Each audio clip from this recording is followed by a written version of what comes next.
aklar riba, makan riba. Hidup adalah tolong menolong. Bahasa kerennya take and give katanya. Saling memberi dan saling menerima. Nabi mengajarkan man kuraba kurbatan min kurabid dunya karaballahu lahu kurbatan min kurabi yaumal qiyamah.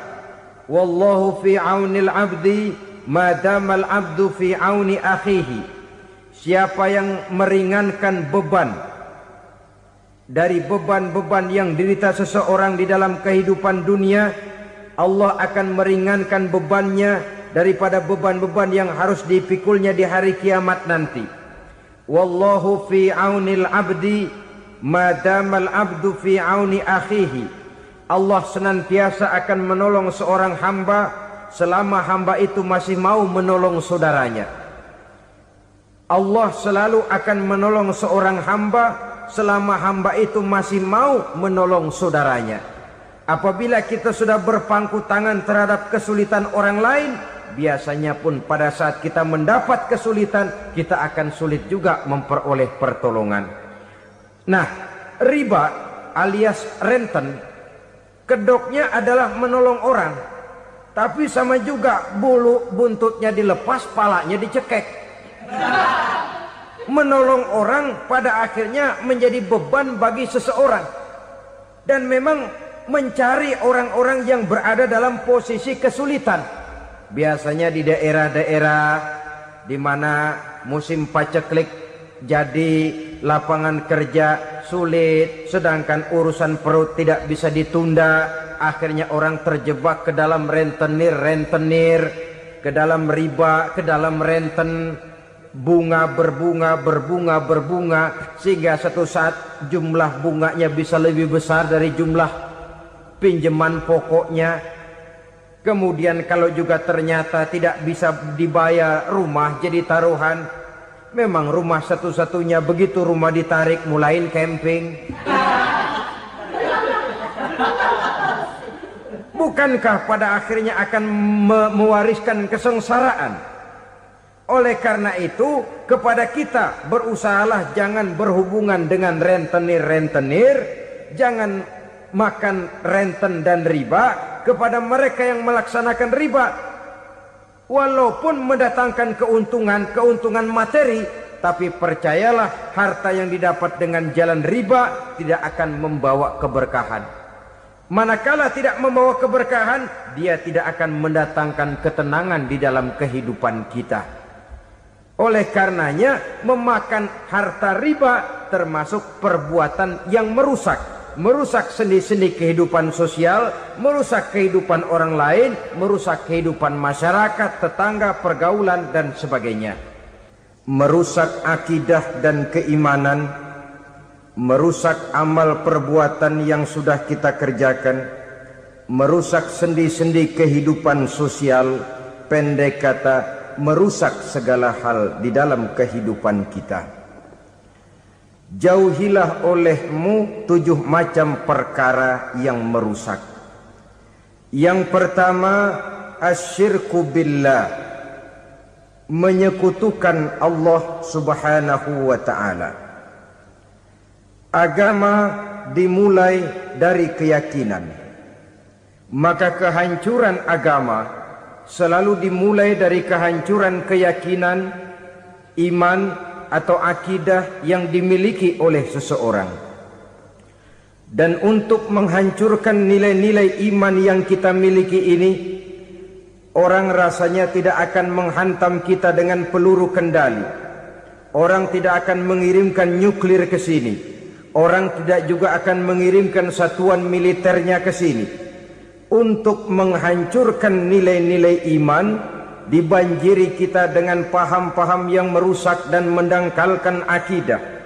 Baik ia bernama materialisme, baik ia bernama sekularisme, baik ia bernama banjirnya maksiat dan munkarat, baik ia bernama banjirnya peradaban dan kebudayaan yang menghancurkan moral daripada anak-anak kita. Sedikit demi sedikit melenturkan dan melunturkan nilai-nilai keimanan kita untuk kemudian pada waktunya nilai iman itu akan bertukar dan berganti menjadi nilai syirik kepada Allah Subhanahu wa ta'ala. Atau pada sisi lain menjadikan yang selain Allah sebagai tujuan akhir daripada kehidupan kita. Sedangkan kita sama-sama maklum bahwa di dalam pandangan agama Islam, dosa yang tidak berampun, dosa yang terbesar, termasuk dalam kategori bapak moyangnya dosa, tidak lain adalah syirik, yakni menyekutukan Allah Subhanahu wa ta'ala. Pola penghancuran iman ini memang berstrategi. Ditawarkan kita kepada paham materialisme, paham kebendaan, di mana otak menempati urutan sebagai ranking pertama, Tuhan jatuh pada urutan kedua.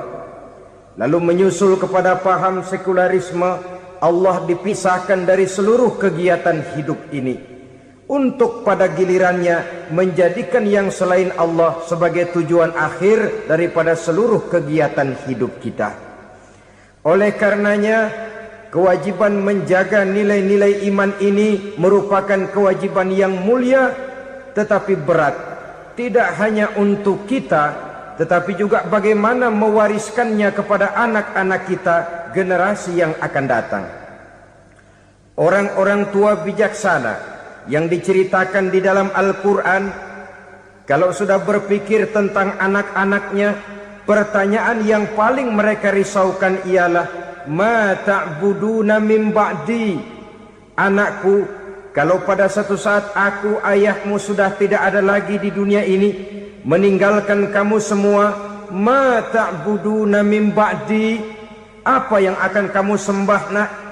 Jikalau sekarang ayahmu masih mau ke masjid, masih mau melakukan rukuk dan sujud, masih beribadah menyembah Allah Subhanahu wa ta'ala, kalau orang tuamu sudah tidak ada, ma ta'buduna min ba'di, masihkah engkau mau datang ke masjid? Masihkah engkau mau rukuk dan sujud? Masihkah engkau mau menyembah Allah Subhanahu wa ta'ala? Pertanyaan ini yang dipikirkan oleh Nabi Yakub kepada putra-putranya. Pertanyaan ini yang diteruskan oleh Nabi Ibrahim kepada anak-anaknya.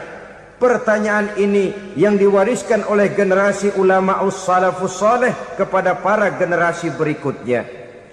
Bagaimana kita generasi sekarang?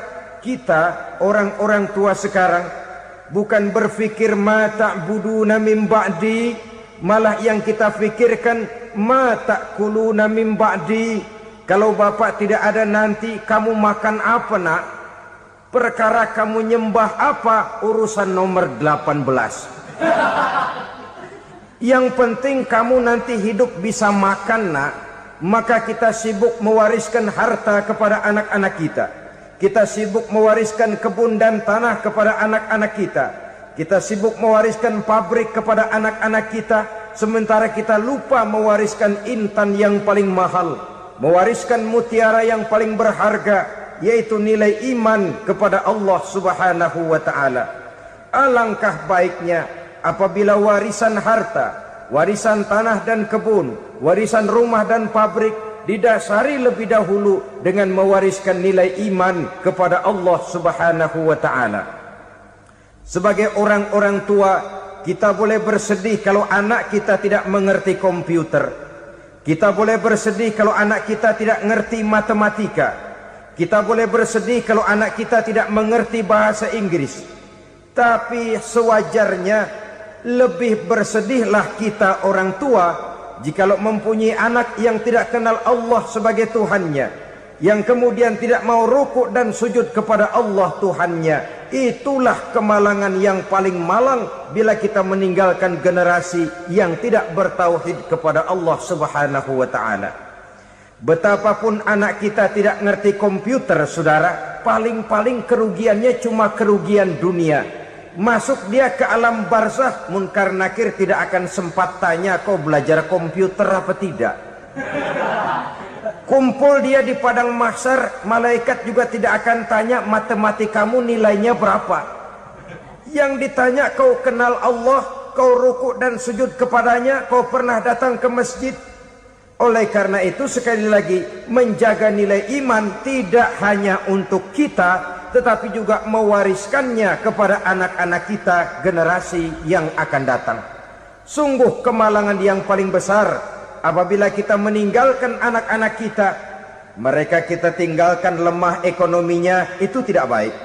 Mereka kita tinggalkan lemah otaknya, itu pun akan membuat mereka tertinggal oleh yang lain. Tapi yang paling celaka, jikalau kita tinggalkan mereka dalam kondisi lemah imannya, rapuh akidahnya, tidak baik dan tidak betul keyakinan hidupnya.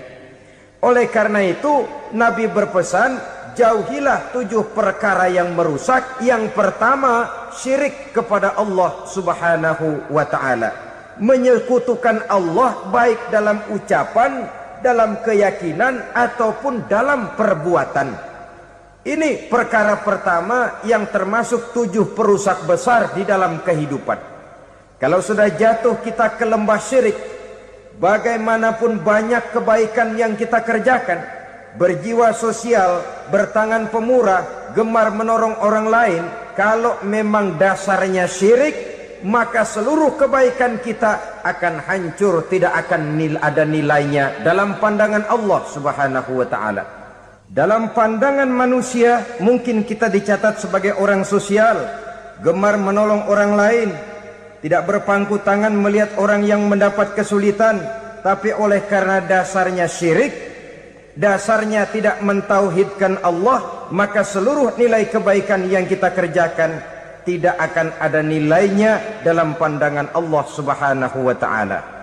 Maka jagalah iman kita, jangan sampai dihinggapi penyakit syirik yang bagaimana kecilnya sekalipun.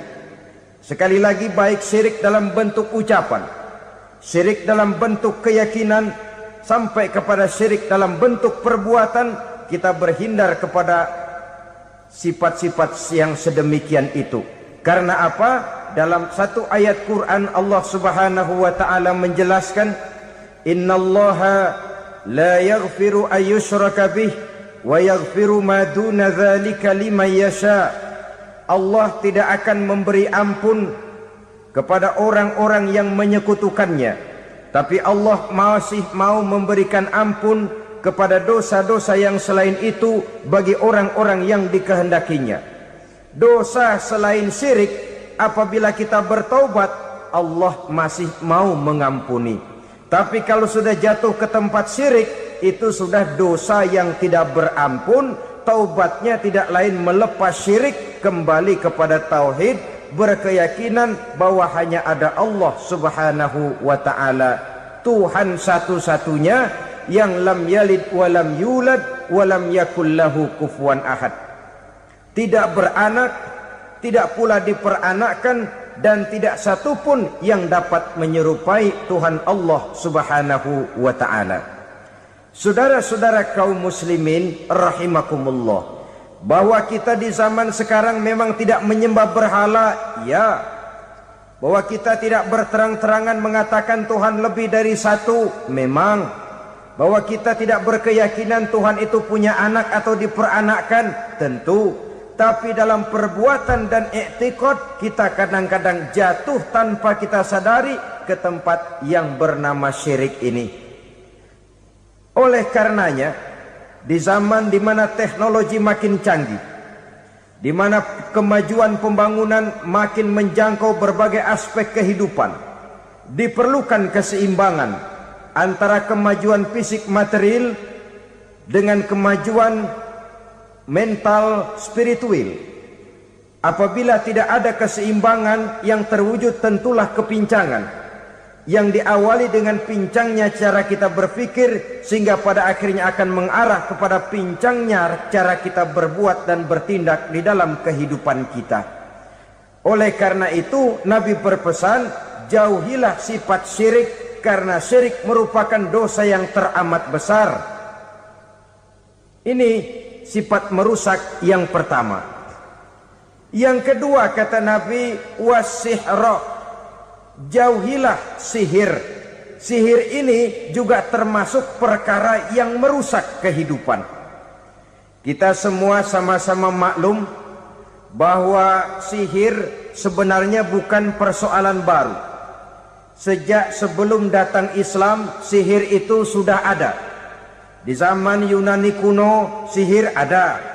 Di zaman Mesir kuno, di zaman Cina kuno, dan yang lain-lain yang serba kuno, sihir itu sudah ada.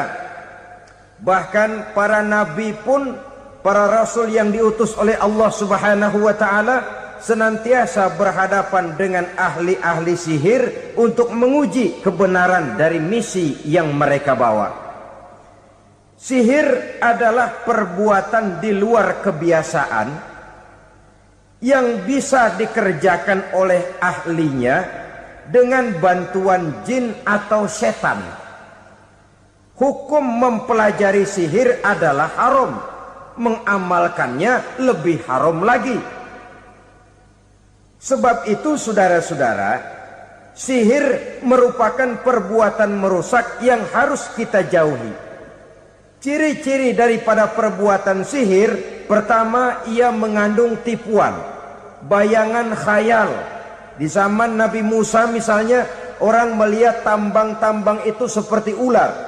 Nabi Musa melayangkan tongkatnya menjadi ular-ular besar yang memakan ular-ular kecil ciptaan tukang-tukang sihir Fir'aun tadi. Lalu sihir bisa terjadi dengan bantuan jin kafir atau setan. Kemudian ciri yang ketiga, sifatnya halus dan tersembunyi. Taruh kata ada seorang ahli sihir yang mempergunakan ayat-ayat Quran sebagai jompa-jampe, sebagai baca-bacaan, itu cuma sekedar kedok. Tujuannya tidak lain menjadikan agama sebagai ketok untuk membenarkan cara yang dimurkai oleh Allah Subhanahu wa ta'ala. Satu hadis yang diriwayatkan oleh Imam Bazar dan Tabrani, Nabi berpesan, "Laisa minna man tatayyara lahu au takahhana au tukuhhina lahu au sahira lahu." Tidak termasuk ke dalam golonganku, kata Nabi. Tidak termasuk umatku. Siapa mereka? Man tatayyara lahu, orang yang bertatoyur. Apa tatoyur itu? Dari kalimat toyaro, artinya terbang. Toir biasa diartikan dengan burung. Tatoyaro percaya kepada suara-suara burung. Man tatayyara lahu, mempercayai, meyakini dengan benar-benar kepada suara beburungan. Kan suka ada itu, nah bunyi burung tuh, maling liwat. Maling liwat. Burung bunyi, maling liwat. Itu termasuk tatayyara lahu, percaya kepada suara burung. Kan aneh kalau suara orang nggak dipercaya, suara burung malah dipercaya. Ada ustadz ceramah, kiai ngaji, nggak mau didengerin, burung dengerin bener. Nah, suaranya dari sebelah mana? Belah kulon. Nah, itu tandanya ano. Habis dihitung-hitung. Itu termasuk tatayyara lahu. Au takahana, atau bertenung, au tukuhina, atau minta ditenungkan, au sahirolahu, atau melakukan perbuatan sihir atau minta disihirkan. Laisa minna, tidak termasuk ke dalam golonganku, kata Nabi. Sehingga dengan demikian saudara-saudara, menghadapi sihir dengan sihir sekalipun termasuk perbuatan yang tidak diajarkan oleh agama. Kita kan mempelajari sihir untuk jaga diri. Tidak apa-apa, yang dilarang mengamalkannya, dilarang juga mempelajarinya. Sebab orang kalau sudah mengetahui, biasanya lalu terangsang untuk mencoba. Kalau percobaannya berhasil, biasanya terangsang untuk coba lagi dan coba lagi. Pada akhirnya ketagihan, lalu beralih menjadi profesi, apalagi itu nanti bisa mendatangkan hasil uang. Saudara-saudara kaum muslimin rahimakumullah, kita manusia makhluk nyata, kita hidup di alam nyata, terikat oleh sunnatullah, causality. Oleh karenanya bagi kita keyakinan yang penuh, keikhlasan di dalam bertuhankan Allah, penyerahan diri sepenuhnya hanya kepadanya, itu sudah merupakan obat penangkal yang sangat ampuh agar kita tidak terkena penyakit-penyakit yang dibuat oleh setan dan para pembantunya. Sehingga beberapa ayat Quran mengajarkan, misalnya a'udzu bikalimatillahi tammati min syarri ma khalaq, atau bismillazi la yadurru ma'asmihi syai'un fil ardi wala fis sama, dengan menyebut nama Allah yang tidak bisa mendatangkan bahaya sedikit pun, dari baik yang datang dari langit maupun yang datang dari bumi. Jiwa yang kosong dari keyakinan yang penuh kepada Allah, jiwa yang penuh was-was dan ragu-ragu, itu yang mudah terserang oleh penyakit-penyakit yang dikerjakan oleh para tukang-tukang sihir, yaitu oleh setan dan seluruh para pembantunya. Kemudian hadis kedua yang diriwayatkan oleh Imam Ibnu Hibban, Nabi bersabda, la yadkhulul jannata mudminu khamrin wala mu'minu bisihrin wala qati'ur rahmin. Tidak masuk surga. Ini Nabi yang bilang, tidak masuk surga. Siapa itu? Pertama, mudminu khamrin, orang yang berkekalan dalam mabuk. Selalu mudminun itu sudah menjadi perbuatan rutinnya, tidak kapok-kapoknya, teler seumur hidup. Mudminu khamrin, tidak masuk surga orang yang selalu bermabuk-mabukan. Yang kedua, wala mu'minu bisihrin, orang mukmin tapi main sihir. Ini juga oleh Nabi diperingatkan, tidak akan masuk surga orang mukmin tapi suka main sihir. Wala qati'ur rahmin, dan tidak juga orang yang memutuskan silaturahmi. Tiga macam manusia yang diperingatkan Nabi tidak akan masuk surga: orang yang selalu mabuk, orang mukmin yang main sihir, dan orang yang memutuskan silaturahmi. Saudara-saudara kaum muslimin rahimakumullah. Lalu orang berkata, kenapa dilarang kita bersihir? Padahal Rasul sendiri kan punya mukjizat. Nah, kita memang harus membedakan antara mukjizat dengan sihir. Dalam kehidupan agama kita kenal ada yang namanya mukjizat, ada yang namanya karomah atau keramat biasa diucapkan, ada yang namanya maunah, ada yang namanya irhas, ada juga yang namanya sihir. Kesemuanya ini berbeda, saudara-saudara. Yang dinamakan mukjizat itu khusus untuk para rasul saja. Satu kejadian luar biasa yang terjadi dilakukan oleh rasul atas izin dari Allah Subhanahu wa taala. Perbedaannya dengan sihir jelas. Sihir dari setan, mukjizat dari Allah. Sihir bisa dipelajari, mukjizat tidak.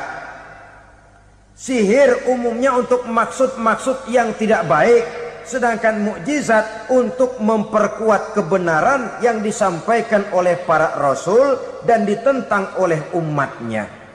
Bahkan kafir Quraisy dahulu menganggap orang-orang ahli sihir itu berada dalam satu posisi yang hina, sehingga mereka mengatakan dan menuduh Nabi Muhammad sebagai tukang sihir. Tuduhan sebagai tukang sihir adalah tuduhan yang sangat aib dan hina. Di tengah masyarakat kufar jahiliyah, kedudukan tukang sihir dipandang sebagai kedudukan yang hina, sehingga mereka mengejek Nabi dengan sebutan tukang sihir. Jadi mukjizat hanya untuk Rasul saja. Kemudian karomah. Karomah ini asal kata dari karoma. kehormatan, kemuliaan yang diberikan Allah kepada hamba-hambanya yang rajin mendekatkan diri kepadanya. Oleh karena ketekunannya melaksanakan ibadah, Allah memberikan keistimewaan kepada orang itu yang dengan keistimewaannya dia bisa mengerjakan yang tidak bisa dikerjakan oleh orang lain. Karomah hanya bisa dicapai dengan prestasi ibadah. Kalau sihir mau ibadah apa enggak, asal dia belajar, bersatu dan berteman dengan setan, memenuhi persyaratan-persyaratan setan, biasanya lalu bisa. Sedangkan karomah tidak mungkin terwujud tanpa orang mendekatkan diri sedekat-dekatnya kepada Allah Subhanahu wa ta'ala. Maka kita lihat biasanya orang-orang yang punya ilmu sihir, mukanya rata-rata nggak enak dilihat. Kumuh, jauh dari air wudhu, jauh dari sujud kepada Allah, malah berteman dengan setan, menjadi pelayan-pelayannya setan. Saudara-saudara, adapun maunah, keistimewaan yang diberikan Allah kepada hamba-hambanya yang belum sampai kepada tingkat wali, tapi orang itu lebih banyak kebaikannya daripada kesalahannya. Umpamanya, saudara jalan bertiga, di pinggir jalan, saudara ada pada posisi di tengah, lalu bertiga ini ketabrak mobil.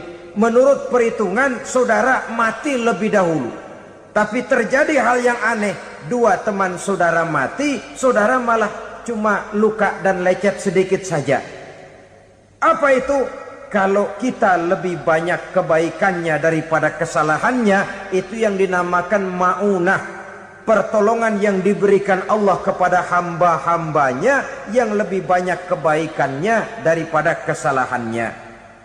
Sedangkan yang dinamakan irhas, kejadian luar biasa pada diri seseorang pada waktu dia masih kecil, yang menunjukkan tanda-tanda keistimewaannya. Itu umumnya pada para nabi pada usia kecilnya sudah ada irhas, tanda-tanda istimewa. Jelas baik mukjizat, karomah, maunah maupun irhas berbeda dengan sihir. Sihir ini jelas saja merupakan bantuan dan persekutuan antara manusia dengan setan. Padahal setan, kata Allah dalam Al-Quran, innahu lakum aduwwum mubin, sesungguhnya setan bagi kamu adalah musuh yang sangat jelas. Saudara-saudara kaum muslimin rahimakumullah, di zaman sekarang dalam menghadapi beban kehidupan yang makin pelik, menghadapi stres yang tidak kunjung selesai, menghadapi persoalan-persoalan yang teramat berat, orang sering mencari jalan keluar kepada hal-hal yang menurut pendapatnya bisa meringankan beban moralnya itu. Pergilah dia mencari sesuatu yang dapat meringankan bebannya. Dan tidak jarang yang jatuh ke pangkuan tukang-tukang tenung, ke pangkuan tukang-tukang sihir, yang mereka itu oleh Quran dijelaskan kazabal munajjimun walau sodaku. Tukang-tukang tenung, tukang-tukang sihir, mereka itu bohong walaupun benar. Maksudnya bohong walaupun benar, artinya kalau yang mereka kerjakan benar, itu sih kebenaran. Benar dengan kebenaran itu lain. Kebenaran, kebetulan bisa, tapi tidak untuk selalu. Apalagi kalau itu sudah membahayakan kehidupan orang lain. Jadi oleh karena itu Nabi berpesan, jauhilah daripada sihir. Kalau sudah jauhilah dari sihir, artinya ya jauhilah daripada mempelajarinya, jauhilah daripada bergaul dengan orang-orang yang ahli di bidang itu, karena dari pergaulan segalanya bisa menular. Baiklah saudara, ini yang kedua. Yang ketiga pesan Nabi, wa qatlan nafsil lati harramallahu illa bil haq, membunuh orang lain dengan cara yang tidak benar. membunuh orang yang diharamkan oleh Allah Subhanahu wa taala untuk melakukannya kecuali dengan alasan yang benar. Kita tahu Islam adalah agama damai. Sesuai dengan namanya, ia tidak dikembangkan dengan pedang dan kekerasan. Ia dikembangkan dengan keteladanan dan tuntunan moral.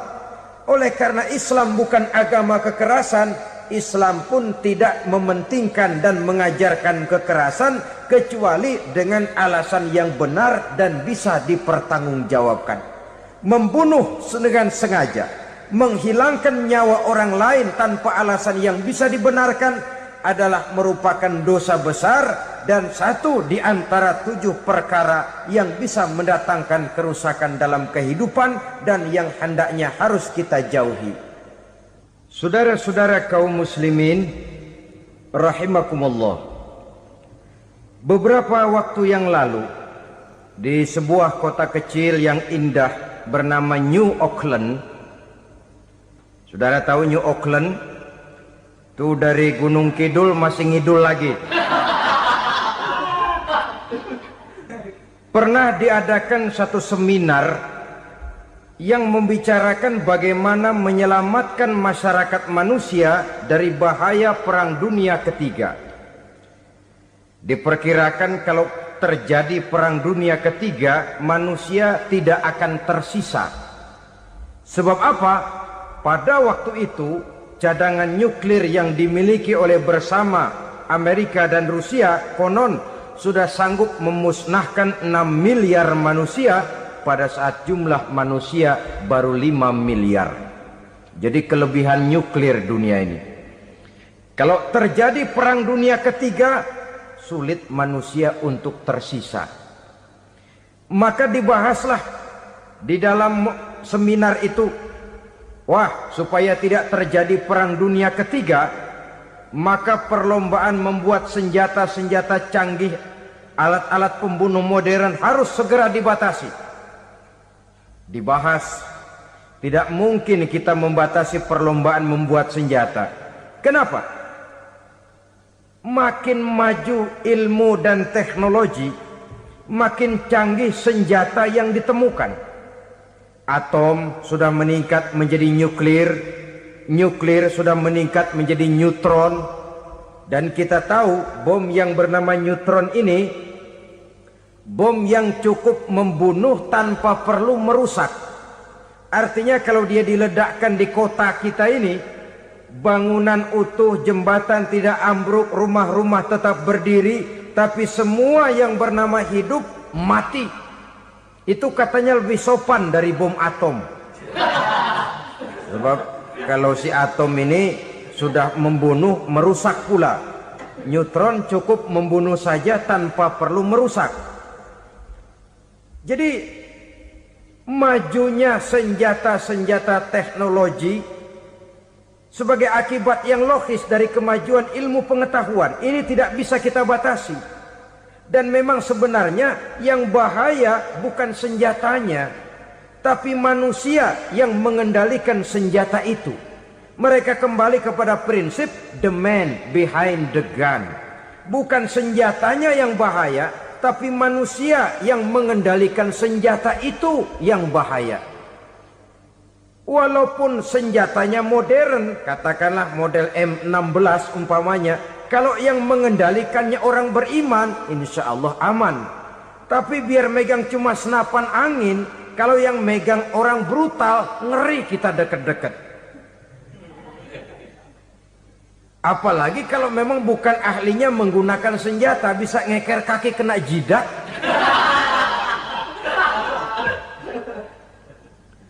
Mereka kembali kepada prinsip lama yang tetap baru. Bukan senjatanya yang harus dibatasi, manusia yang mengendalikan senjata itu yang perlu dibicarakan. Nah, kalau begitu, agar manusia tidak mempergunakan senjata sewenang-wenang, apa yang harus kita lakukan? Ya, manusianya harus bermoral. Ya, tapi moral yang mana? Di dunia ini banyak ajaran tentang moral. Itu pun mudah saja. Di sini kan kita undang saja ahli dari berbagai agama, untuk membicarakan konsep perdamaian menurut agamanya masing-masing. Baik, setuju itu, setuju. Maka tampillah para ahli agama, mereka kembali kepada prinsip moral daripada konsep yang terkandung di dalam ajaran agama untuk menegakkan perdamaian. Mula-mula naiklah ahli dari agama Hindu, dibacakan konsep perdamaian menurut ajaran agama Hindu, bahwa untuk damai manusia harus meninggalkan nafsu keduniaannya, menempuh samsara dan sebagainya untuk mencapai nirwana, menjauhi kemegahan dan kemewahan dunia. Ini lalu dibahas, rasanya juga tidak mungkin ini. Kemudian dari agama Nasrani, bahwa untuk damai manusia harus menciptakan sifat kasih sayang. Kalau ditampar pipi kiri, berikan pipi yang kanan. Kalau diberikan selendang, berikan baju. Nanti orang kasihan, lalu dia tidak akan nampar lagi. Ketika ini dibahas, ternyata rasanya pun tidak mungkin bisa diterima. Karena apa? Di zaman sekarang orang ditampar pipi kiri, dikasih pipi kanan. Bukan kasihan, gemes. Damai belum tentu, bonyok udah jelas. Lalu ketika dibacakan konsep perdamaian menurut Quran, di mana disampaikan ayat wa jazaa'u sayyi'atin sayyi'atun misluha faman afa wa aslaha fa ajruhu 'ala Allah. Balasan terhadap satu kejahatan adalah kejahatan yang seimbang, tetapi barang siapa yang memberi maaf dan mencari jalan damai, itulah yang terbaik dan akan mendapat pahala dari Allah Subhanahu wa ta'ala. Kamu tidak salah ditampar pipi kirimu, tampar lagi pipi kirinya sekeras dia menampar pipi kirimu.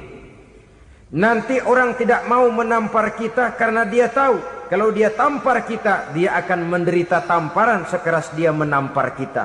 Akan terjadilah prinsip saling hormat menghormati, tidak saling ganggu, tidak saling usil, tidak saling jahil. Atas dasar ini perdamaian bisa ditegakkan. Mereka bisa menerima konsep ini, tapi kemudian seminar ditutup tanpa satu keputusan resmi. Kenapa? Terus terang mereka kagum dengan konsep Islam, tapi sentimen lama terhadap nilai-nilai Islam telah menutup mata mereka untuk menerima kebenaran dari ajaran Al-Quranul Karim.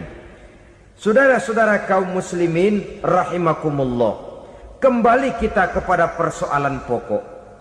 Roh adalah dari Allah. Dia akan kembali kepada Allah, milik mutlak dari Allah. Tidak pantas kita merampasnya dari orang lain. Tidak wajar kita menghilangkannya tanpa alasan yang dibenarkan oleh agama. Di zaman sekarang, akibat persaingan hidup yang makin tajam, lapangan kerja yang makin sulit, tensi ekonomi yang makin tinggi, atau karena nilai moral yang makin rendah, atau juga karena rapuhnya pegangan orang kepada agama, nyawa rasanya sudah sedemikian murahnya. Berbagai kasus membuat berdiri bulu roma kita. Ada mayit, ada manusia dipotong 6, dicincang macam kambing. Ada yang dipotong 5, ada yang dipotong 13, dikardusin, dibuang ke tempat sampah. Inna lillahi wa inna ilaihi raji'un. Gejala apa ini? Kanibalisme. Manusia sudah demikian sadisnya, manusia sudah sedemikian buasnya, sehingga sesama manusia diperlakukan seperti hewan. Padahal hewan sendiri belum pernah macan makan macan, bagaimanapun buasnya macan. Belum pernah serigala memakan serigala, bagaimanapun brutalnya serigala. Tetapi manusia makan manusia di zaman sekarang kadang jadi kenyataan dalam kehidupan kita. Kadang persoalannya remeh saja. Soal uang 200 perak, pisau bicara, nyawa melayang. Soal rokok sebatang, celurit bicara, nyawa melayang. Soal-soal yang sama sekali tidak prinsip, begitu mudah kita menghilangkan nyawa orang lain. Padahal Nabi pernah memperingatkan, apabila dua orang muslim sudah berkelahi dan berbunuh-bunuhan, al-qatil wal maktul finnar, yang membunuh dan yang terbunuh dua-duanya neraka. Sahabat heran, ya Rasul, kalau yang terbunuh, kalau yang membunuh masuk neraka itu sih wajar, tapi yang terbunuh kenapa neraka juga? Beliau menjawab, dua-duanya sudah punya niat untuk saling membunuh. Niatnya itu yang diponten. Yang terbunuh cuman lagi apes aja, keduluan dia. Umpama tidak terbunuh, pasti dia yang akan membunuh. Oleh karenanya al-qatil wal maktul, yang membunuh dan yang dibunuh finnar, dua-duanya masuk ke dalam neraka. Islam menghormati kehidupan, tidak hanya terbatas kepada sesama muslim, orang-orang yang berlainan agama pun yang mau hidup berukun, damai, berdampingan dengan umat Islam, jiwa mereka, darah mereka dilindungi oleh nilai-nilai Islam yang disebut dengan kafir zimmi ini. Mengganggu mereka sama saja dengan mengganggu aku, kata Nabi. Jadi oleh karena itu sayangilah sesama. Kehidupan adalah anugerah Allah, bukan wewenang kita untuk mencabutnya dari orang lain, bukan wewenang kita untuk merampas dan menghilangkannya dari orang lain. Apa yang tidak enak terjadi pada diri kita, begitu pula lah apabila terjadi pada diri orang lain. Sehingga Nabi mengatakan, la yu'minu ahadukum hatta yuhibba li akhihi ma yuhibbu li nafsihi. Belum dikatakan beriman seseorang kamu apabila dia belum mencintai saudaranya seperti ia mencintai dirinya sendiri. Apa yang enak dirasakan oleh orang lain, enak juga dirasakan oleh dia. Mengukur orang lain dengan diri sendiri. Kalau orang lain tanpa salah saya fitnah, kalau saya tanpa salah difitnah orang, enak apa enggak? Enggak, orang lain juga begitu. Kalau orang lain tanpa salah saya tempeleng kepalanya, enak apa tidak? Tidak. Orang lain juga begitu. Yang tidak enak terjadi pada diri kita, tentu tidak enak juga kalau terjadi pada orang lain. Mengukur orang lain dengan diri sendiri, sehingga tidak timbul sifat egois, tidak menari di atas bangkai orang lain, tidak mendirikan kebahagiaan di atas untayan air mata orang lain. Sehingga dengan demikian saudara-saudara, dia bisa menghormati kehidupan, menghormati orang lain sebagaimana dia ingin dihormati. Inilah perbuatan ketiga yang merusak, membunuh orang lain dengan yang diharamkan Allah tanpa alasan yang benar. Yang ketiga. Kemudian yang keempat, perbuatan merusak wa aklar riba, makan riba. Hidup adalah tolong menolong. Bahasa kerennya take and give katanya. Saling memberi dan saling menerima. Nabi mengajarkan, man kuraba kurbatan min kurabid dunia karaballahu lahu kurbatan min kurabi yaumal qiyamah. Wallahu fi aunil abdi madamal abdu fi auni akhihi. Siapa yang meringankan beban dari beban-beban yang dirita seseorang di dalam kehidupan dunia, Allah akan meringankan bebannya daripada beban-beban yang harus dipikulnya di hari kiamat nanti. Wallahu fi aunil abdi madamal abdu fi auni akhihi. Allah senantiasa akan menolong seorang hamba selama hamba itu masih mau menolong saudaranya. Allah selalu akan menolong seorang hamba selama hamba itu masih mau menolong saudaranya. Apabila kita sudah berpangku tangan terhadap kesulitan orang lain, biasanya pun pada saat kita mendapat kesulitan, kita akan sulit juga memperoleh pertolongan. Nah, riba alias renten, kedoknya adalah menolong orang, tapi sama juga bulu buntutnya dilepas, palanya dicekek. Menolong orang pada akhirnya menjadi beban bagi seseorang. Dan memang mencari orang-orang yang berada dalam posisi kesulitan. Biasanya di daerah-daerah di mana musim paceklik, jadi lapangan kerja sulit, sedangkan urusan perut tidak bisa ditunda. Akhirnya orang terjebak ke dalam rentenir. ke dalam riba, ke dalam renten, bunga berbunga, sehingga satu saat jumlah bunganya bisa lebih besar dari jumlah pinjaman pokoknya. Kemudian kalau juga ternyata tidak bisa dibayar, rumah jadi taruhan. Memang rumah satu-satunya, begitu rumah ditarik mulain camping. Bukankah pada akhirnya akan mewariskan kesengsaraan? Oleh karena itu, kepada kita berusahalah jangan berhubungan dengan rentenir, jangan makan renten dan riba. Kepada mereka yang melaksanakan riba, walaupun mendatangkan keuntungan materi, tapi percayalah, harta yang didapat dengan jalan riba tidak akan membawa keberkahan. Manakala tidak membawa keberkahan, dia tidak akan mendatangkan ketenangan di dalam kehidupan kita.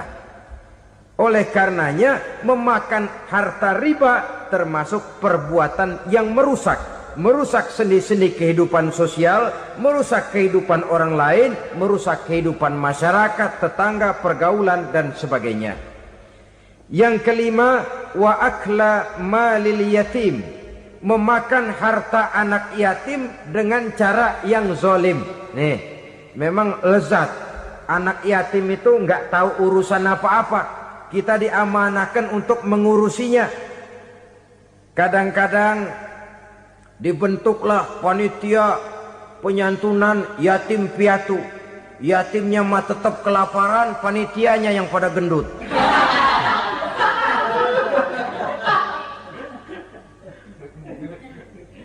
Padahal memakan harta anak yatim termasuk perbuatan dosa besar, dan menjantuni yatim merupakan perbuatan mulia.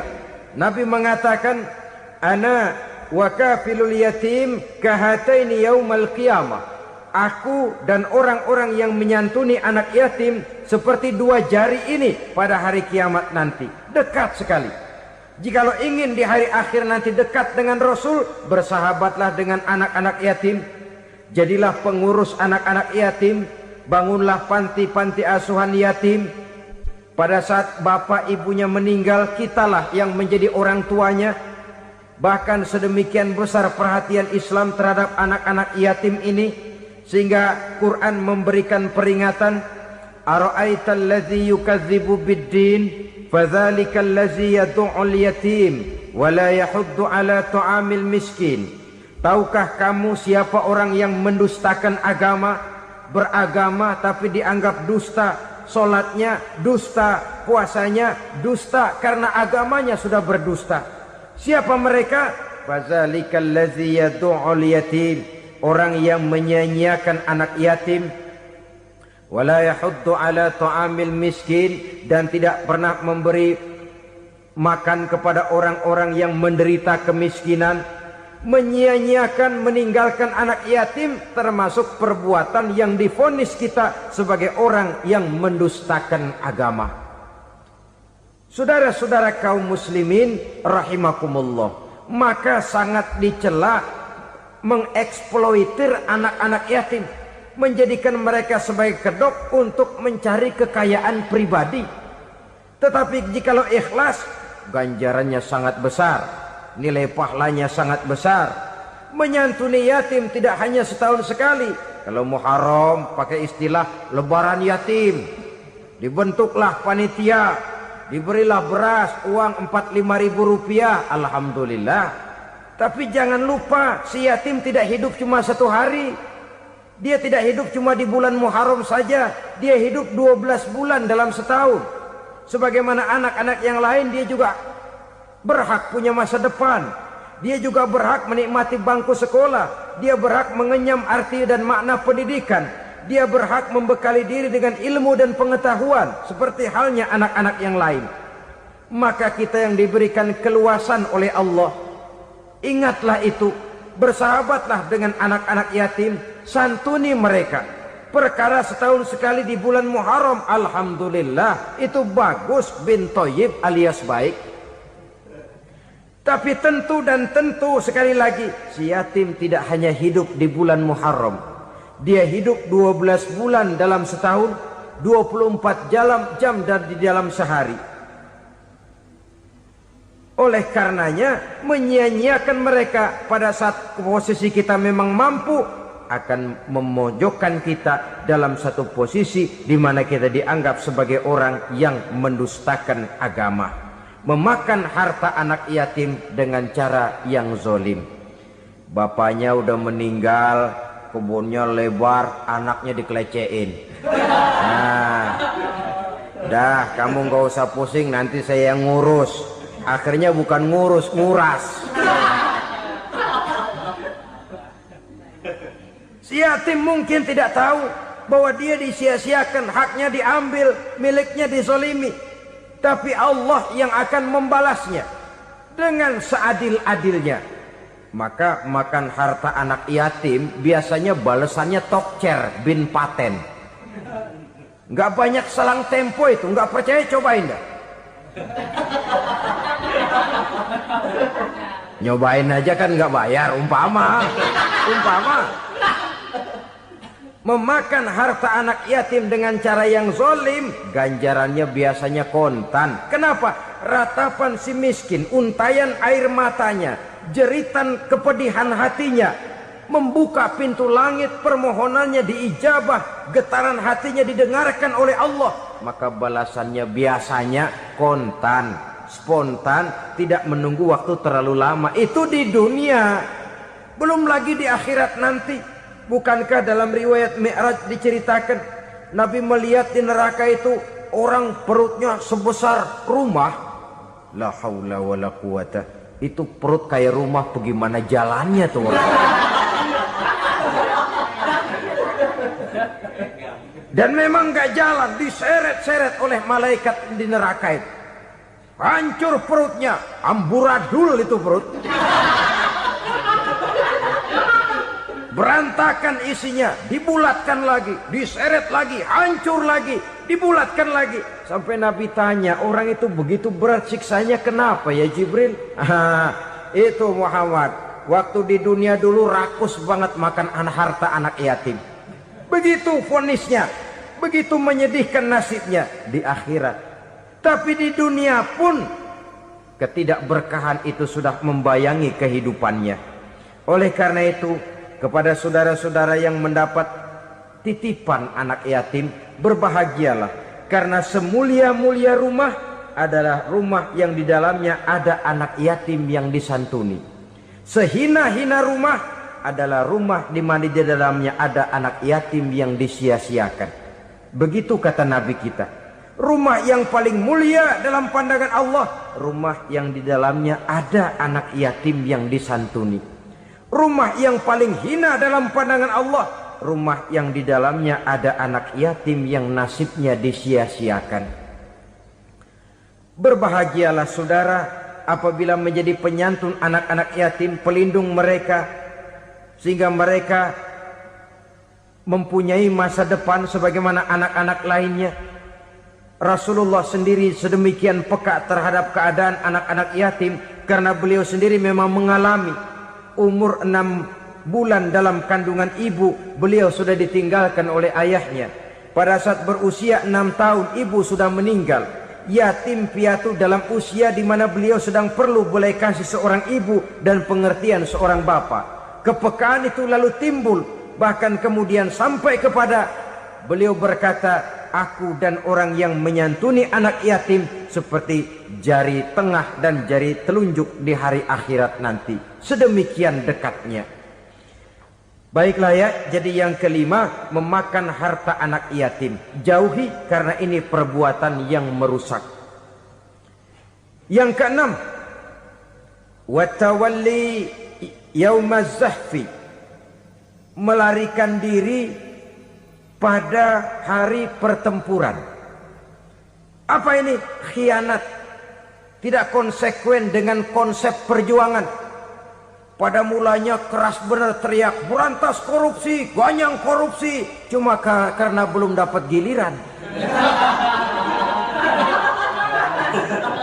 Begitu dia naik dapat kesempatan, korupsinya lebih edan dari yang diteriakinya. Ini termasuk tawalli yaumaz zahfi. berpaling pada hari peperangan. Di saat menghadapi musuh, kalau belum kelihatan musuh, teriaknya nyaring bener. Jangan takut, demi kebenaran sampai titik darah yang paling penghabisan. Musuh belum kelihatan. Begitu musuh sudah kelihatan, paling dulu lari ke belakang. Kalau diajak berjuang ada saja alasannya. Sehingga Quran memberikan peringatan kepada kita semua. Mengapa kamu ini berat? Kalau sudah diajak berjuang di jalan Allah, kakimu seperti terhunjam berakar di perut bumi. Berat untuk melangkah berjuang. Lari dari pertempuran tidak konsekuen dengan konsepsi perjuangan. Mau enaknya saja. Dalam kondisi yang sulit lalu berpangku tangan. Ini termasuk ciri munafik yang di dalam Al-Quran disindir dengan bahasa kullama adha'a lahum masyaufi wa iza azlama alaihim qamu. Waktu terang mereka jalan, giliran gelap mereka mandek. Artinya, maksudnya kalau giliran ada untungnya aja rame-rame teriak Islam. Tapi begitu diminta berjuang, dituntut berkorban, rame-rame mundur. Waktu dilihat di Islam ada untungnya, rame-rame teriak Islam. Pak, saya Islam banget, Pak. KTP saya Islam, Pak. Pokoknya Islam banget dah. Tapi ketika diminta berjuang, dituntut sedikit berkorban, rame-rame mengundurkan diri. Tahun 65 PKI berontak. Waduh, waktu itu jadi orang Islam untung itu. Nggak dikejar-kejar, aman. Masjid rame, masjid, mobil-mobil mewah parkir di depan musola dan masjid. Kenapa? Waktu itu asal udah ke masjid aman. Islam selamat, untung. Tapi begitu keadaan aman, yang parkir di musola sepeda butut melulu.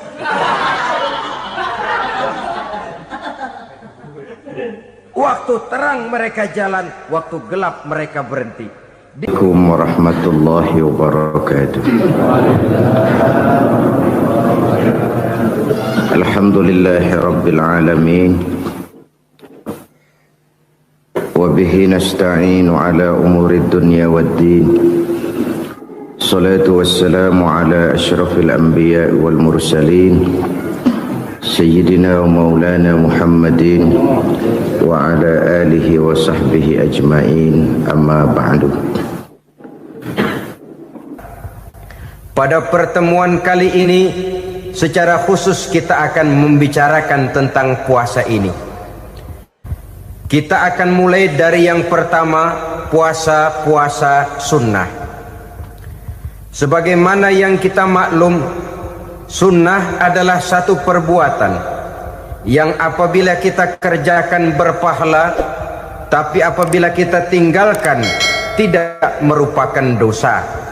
Hanya saja ia merupakan barometer dan ukuran daripada orang-orang yang cinta kepada sunnah itu sendiri.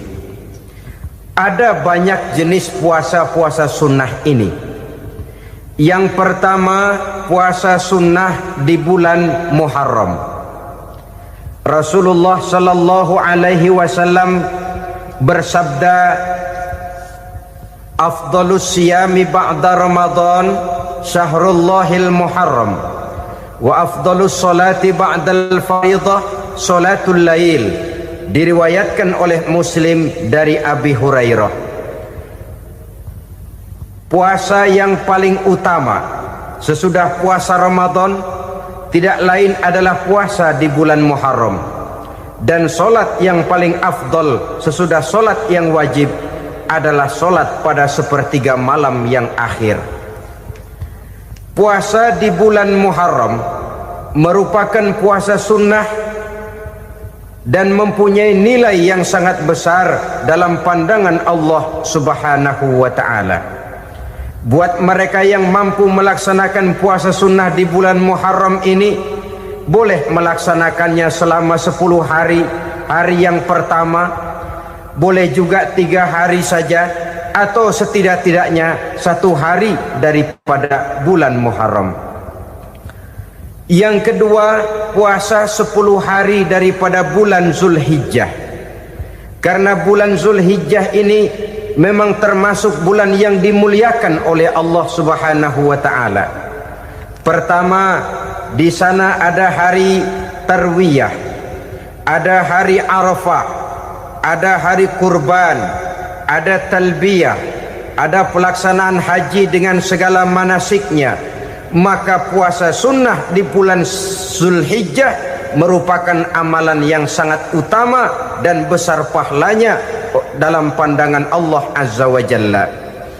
Sebagian ulama menjelaskan, man shoma hazihil ayyam akramahullahu bi asri asya'in.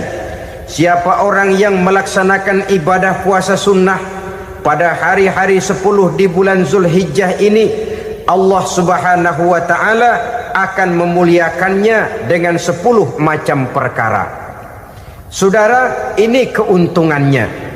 Yang pertama, orang yang puasa di hari-hari 10 bulan Zulhijjah diberikan al-barakah fi umrihi, diberikan keberkahan pada umurnya.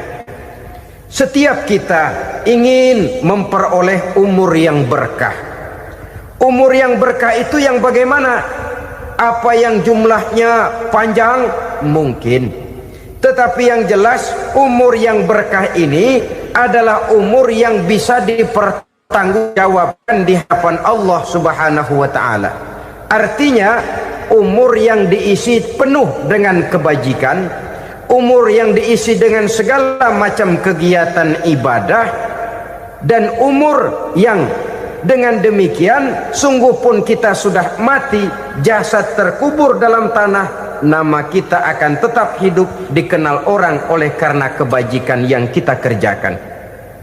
Saya kira akan lebih merupakan azab ketimbang nikmat kalau orang diberikan umur panjang tapi hanya untuk menumpuk-numpuk dosa saja. Kan lebih baik mana? Umur pendek banyak pahala, umur panjang banyak dosa. Lebih baik mana? Saya yakin yang paling baik tentu umur panjang banyak pahala. Paling sial umur pendek dosa melulu. Sudah diberikan umur pendek, tidak seberapa, dosa berlipat ganda. Itu kalau orang kampung bilang tekor namanya. Rugi. Umur pendek hanya untuk menumpuk-numpuk dosa.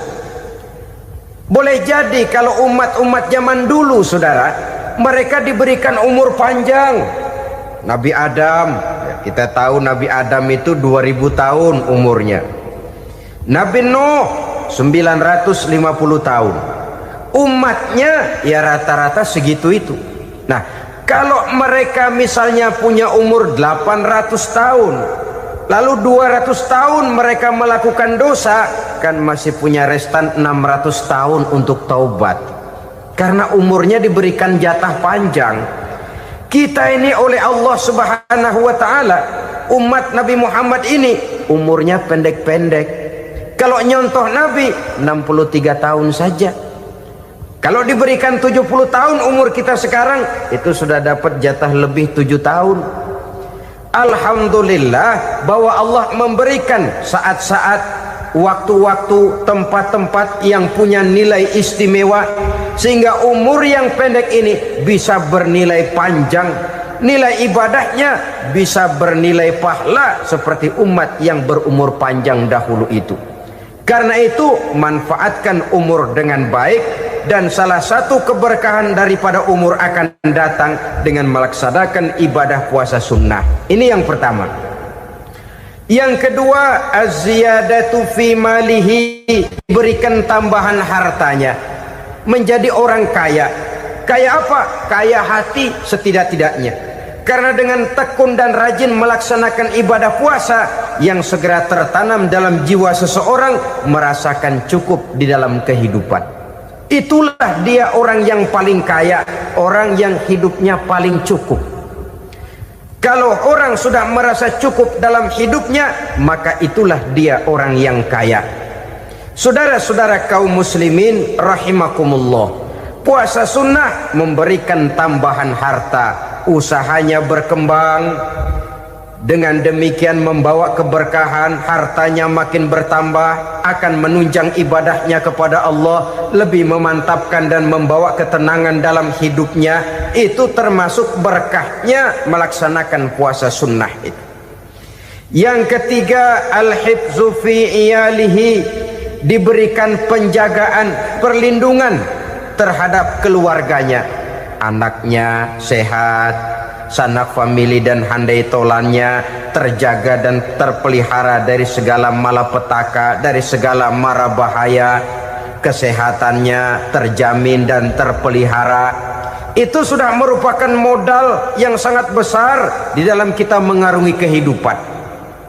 Sebab rasanya sulit untuk bahagia, duit kita banyak sekali, usaha kita selalu mendatangkan untung yang berlipat ganda, tapi sebentar-sebentar anak kita sakit, yang ampek, yang korengan, yang kena musibah, ndak tak karu-karuan sakit, berobat sampai jutaan rupiah. Itu kan sudah tidak membawa kebahagiaan. Uang masuk yang begitu banyak jumlahnya, habis akhirnya untuk berobat saja. Sebenarnya hitung-hitung ya seri-seri juga. Usaha berhasil, duit banyak, habis untuk berobat. Lah sama juga saudara-saudara. Jadi dengan demikian, biar duit kita banyak, asal keluarga pada sehat saja, udah enak bener itu. Duit banyak, ekonomi cukup, keluarga sehat, nikmat rasanya menjalani kehidupan ini. Yang kiamat sudah duit kagak barang seperak, keluarga ampek semua. Kiamat sudah.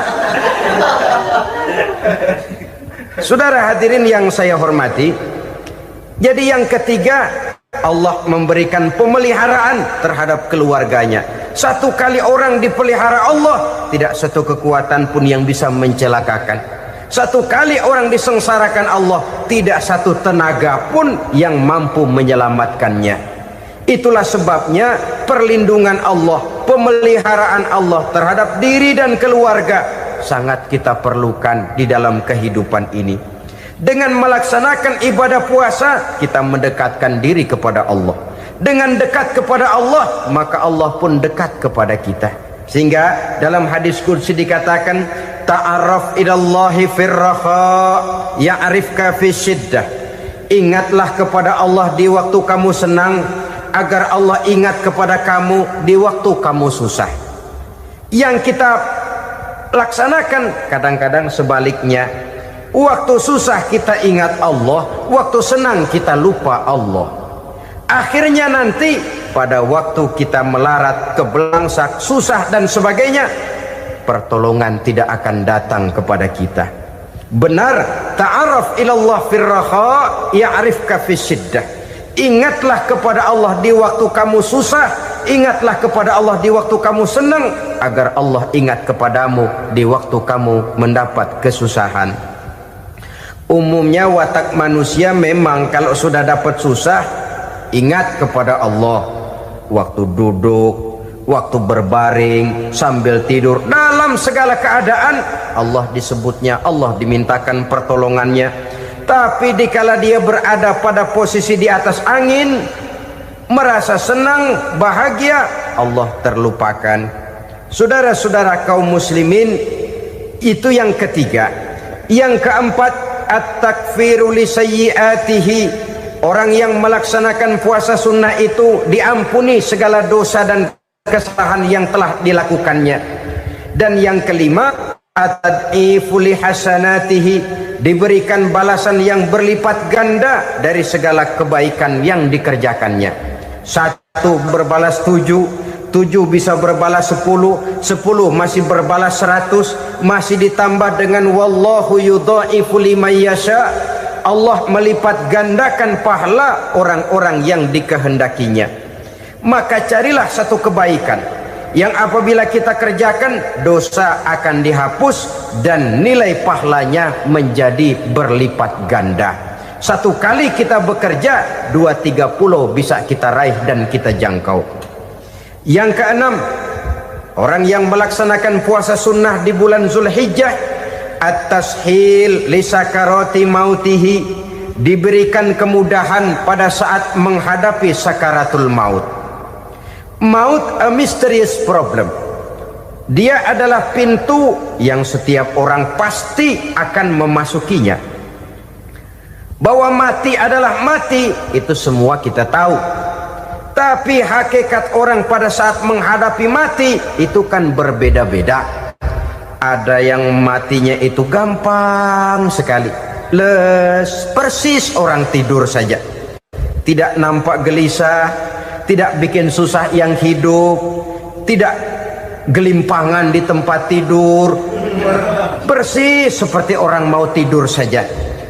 Ada yang sulit sekali menghadapi sakaratul maut, gelimpangan di tempat tidur, bikin bingung orang yang nunggu. Kadang-kadang seperti kerbau digorok lehernya.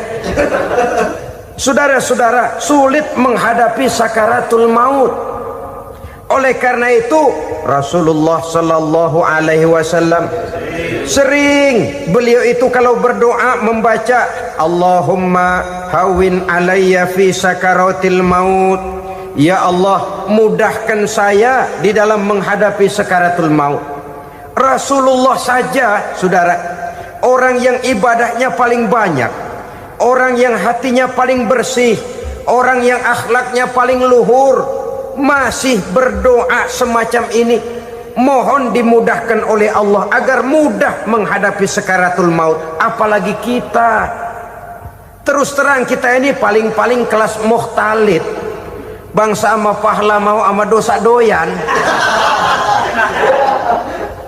Lebih perlu lagi menghadapi sakaratul maut, sehingga apabila malaikat maut datang menjemput nyawa kita, dimudahkan, jangan dibikin sulit, supaya mudah. Jadilah orang baik-baik. Biasanya kalau banyak yang mati, malaikat maut juga kali main-mainin dulu tuh orang, kutak-katik, ditakut-takutin dan segala macam. Saudara hadirin yang saya hormati, maka menghadapi sakaratul maut ini merupakan kunci. Apakah seseorang bisa husnul khatimah atau bisa su'ul khatimah? Salah satu jalan untuk memudahkan diri menghadapi sakaratul maut, melaksanakan puasa sunnah di bulan Zulhijjah ini. Yang ketujuh, ad-diya'u li zulumati qabrihi, diberikan terang di alam kuburnya. Kubur, saudara tahu, saudara tentu sering lihat orang dimasukkan ke liang lahat, ditutup dengan papan, dinding ari kata kita di kampung, lalu diuruk lagi dengan tanah. Dalamnya liang lahat, gelapnya liang lahat, gelapnya diuruk dengan tanah, gelapnya di dalam kubur, tiga gelap yang menjadi satu. Bapak moyangnya gelap.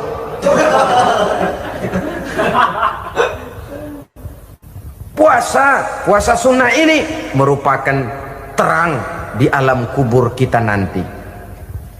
Yang kedelapan, at-tasqil limizanihi, diberikan keringanan pada timbangan di hari akhirat nanti.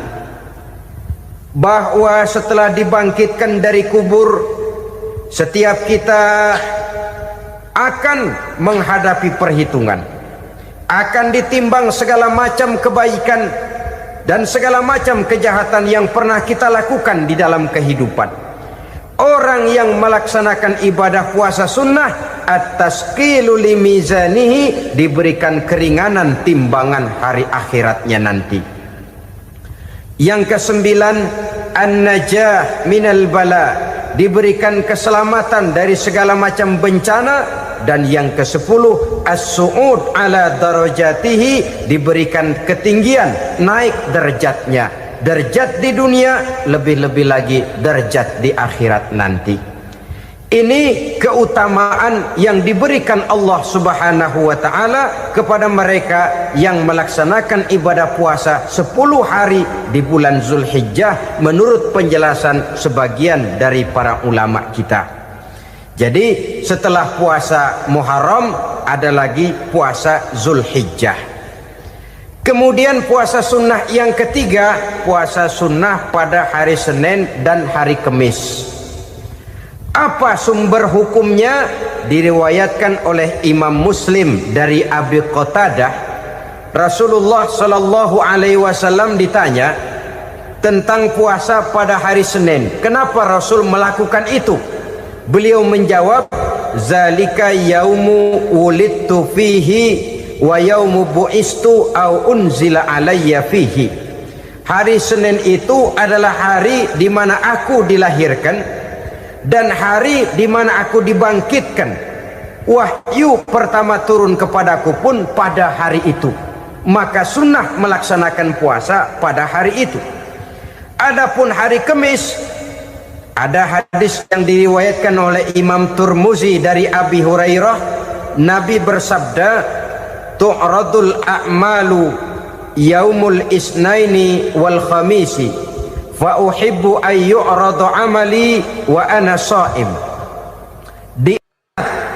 Disetor amal setiap manusia pada hari Senin dan pada hari Kamis. Maka aku ingin, kata Nabi, agar pada saat amalku disetor itu aku sedang puasa. Jadi malaikat itu menurut riwayat ini mencatat dan menyetorkan catatan amalan seseorang pada hari Senin, hari Kamis. Tiap hari Senin amalan kita disetor oleh malaikat. Catatan terakhir tentu yang sedang kita kerjakan, sehingga yang masuk daftar, saya tinggalkan orang ini, dia sedang puasa, karena naik catatan amalnya pada hari Senin. Kamis diangkat lagi, catatan paling akhir, saya tinggalkan orang ini, dia sedang puasa. Itu makna fa uhibbu ayyurada amali wa ana shaim. Aku senang kalau pada saat amalku disetor, catatan paling akhir aku lagi puasa. Satu keistimewaan. Alangkah celaka tiap amalan disetor kita sedang berbuat jahat. Senin, Kamis, teler, mabok, judi. Tiap amalan disetor, catatan akhirnya saya tinggalkan si fulan lagi teler. Laporan Senin. Kamis laporan lagi, saya tinggalkan si fulan lagi mirit kartu. Saudara hadirin yang saya muliakan, alangkah jeleknya catatan kita. Oleh karena itu sunnah puasa pada hari Senin dan hari Kamis. Ini amalan sunnah, saudara-saudara. Dan oleh karena ini amalan sunnah, sebagian ulama memberikan penjelasan, walaupun lupa niat, kalau sudah malam itu lupa niat, boleh niatnya sudah siang puasa sunnah ini, dengan catatan dari pagi belum makan apa-apa. Malam saudara lupa, tahu-tahu ingat ini hari Senin, ini hari Senin, dah jam 10, niatlah jam 10 itu, sah puasanya asal dari pagi belum makan apa-apa. Tapi kalau sudah dapat 2 piring baru niat jam 10, itu lain, ngojek namanya. Jadi puasa sunnah yang ketiga, puasa pada hari Senin dan hari Kamis. Yang keempat, puasa jenis sunnah yang keempat, puasa 6 hari di bulan Syawal. Diriwayatkan oleh Imam Muslim dari Abi Ayyub bahwa Nabi bersabda, man shoma ramadhana summa atba'ahu sittan min Syawal kana kasyamid dahri. Barang siapa yang berpuasa di bulan Ramadan kemudian diikutinya dengan 6 hari di bulan Syawal, maka dia seolah-olah seperti orang yang berpuasa 1 abad lamanya. Allahu Akbar. Demikian besar keuntungannya. 6 hari di bulan Syawal sama dengan orang yang berpuasa 1 abad lamanya. Ini fadailul a'mal, saudara-saudara. Jangan diartikan karena memang sudah puasa 6 hari bulan Syawal, Ramadan tahun depannya lantas nggak puasa. Kenapa? Ukurannya sudah 1 abad. Bukan itu pengertiannya. Ini mendorong orang memberikan ganjaran pahala yang sedemikian besar. 6 hari setelah Ramadan, artinya di bulan Syawal. Tidak pada hari pertama Syawal, karena haram hukumnya berpuasa pada hari fitri itu. 6 hari di bulan Syawal. Tinggal lihat yang mampunya saja. Boleh berurutan, boleh tidak berselang-seling, boleh. Asal saja jumlahnya 6 hari selama masih bulan Syawal itu. Hari ini 3 hari lagi, 4 hari lagi, diselang-seling atau berurutan, itu juga lebih baik. Puasa sunnah 6 hari daripada bulan Syawal. Kemudian yang kelima, puasa sunnah 3 hari pada setiap bulan. 3 hari pada setiap bulan. Diriwayatkan oleh Imam Bukhari dan Muslim dari Abi Hurairah. Abi Hurairah bercerita, "Ausani khalili sallallahu alaihi wasallam bisalasin." Kekasih saya Rasulullah berwasiat kepada saya, memesankan benar-benar kepada saya untuk melaksanakan 3 amalan yang terpuji. Pertama, siyamu salasati ayyamin min kulli syahrin. Puasa 3 hari dalam setiap bulan. Ini wasiat yang pertama. 3 hari pada setiap bulan. Tidak peduli bulan apa saja. Dalam artian ya bulan menurut perhitungan Islam ya. Muharram, Safar, Rabiul Awal, Rabiul Tsani, Jumadal Ula, Jumadil Akhir, Rajab, Sya'ban, Ramadan, Syawal, Zulqa'dah, Zulhijjah dan selanjutnya. 3 hari pada setiap bulan. Tanggalnya tanggal berapa saja. Lebih utama pada yang disebut Yaumul Bid, yaitu hari-hari di mana bulan menunjukkan purnama. Tanggal 13, tanggal 14 dan tanggal 15 pada setiap bulannya itu disunahkan melaksanakan puasa. Itu wasiat pertama, puasa 3 hari pada setiap bulan. Wasiat yang kedua, waraqatai duha, melaksanakan sholat duha sekurang-kurangnya 2 rakaat. Itu wasiat yang dipesankan benar kepada saya, kata Abi Hurairah. Pertama, puasa 3 hari pada setiap bulan. Yang kedua, usahakan jangan meninggalkan 2 rakaat minimal daripada sembahyang duha. Kita tahu sembahyang duha itu sembahyang sunnah di waktu pagi seketika matahari naik sepenggalahan. Sekurang-kurangnya 2 rakaat, sebanyak-banyaknya 8 rakaat. Di antara fadilah atau keutamaan daripada sholat duha ini yaitu menyangkut masalah rezeki dan usaha. Kemudian wasiat yang ketiga, wa an utira qabla an anama. Beliau sangat berwasiat kepada saya untuk sholat witir sebelum tidur. Artinya sholat malam sebagai amalan sunnah di dalam kehidupan kita. Jadi saudara-saudara, dalam hidup ini kita akan selalu berbentur dengan keperluan. Kalau pada satu saat kita sudah sampai kepada tahap berpikir ini keperluan saya, tentu hal-hal semacam ini akan kita kerjakan. Kita belum tergerak melaksanakan ini semua oleh karena barangkali kita merasa belum memerlukannya. Karena itu marilah kita berusaha di samping melaksanakan puasa yang wajib juga melaksanakan puasa yang sunnah di dalam kehidupan kita. Ini jenis puasa-puasa yang sunnah. Kemudian yang kedua, ada macam puasa yang disebut puasa nazar. Hukum pelaksanaannya wajib apabila nazarnya sudah terwujud. Puasa nazar, puasa yang dikaitkan dengan suatu persoalan. Umpamanya, kalau saya lulus ujian, saya akan puasa 1 minggu lamanya. Begitu ujiannya ternyata lulus, dia wajib bayar nazarnya. Puasa 7 hari, tidak lagi sunnah tapi wajib karena dia nazarkan.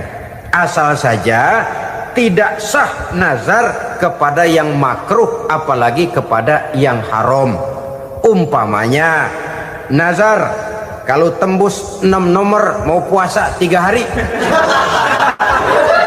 Itu nazar semacam itu bukan saja tidak sah tapi haram hukumnya.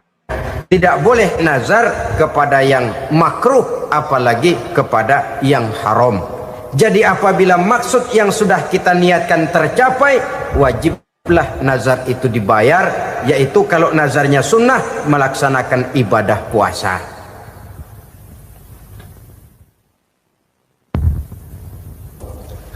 Jenis puasa yang ketiga kita kenal dengan puasa wajib, dan ini kita laksanakan pada bulan suci Ramadan.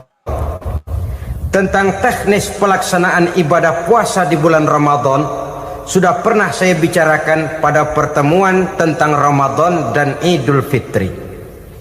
Pada kesempatan ini saya hanya ingin mengajak bahwa di dalam melaksanakan ibadah puasa Ramadan ini, marilah kita mengadakan evaluasi. Kenapa demikian? Barangkali secara jujur, walaupun agak berat, saya masih harus berkata, masih banyak di antara kita umat Islam yang di dalam melaksanakan suatu ibadah terjebak dalam rutinitas ritual. Apa itu rutinitas ritual? Itu bahasa susah. Berhubung saya tidak ingin bicara yang susah-susah, kita bicara yang mudah-mudah saja. Maksud saya, banyak di antara kita umat Islam yang di dalam melaksanakan suatu ibadah itu hanya dengan prinsip asal sekadar gugur kewajiban saja.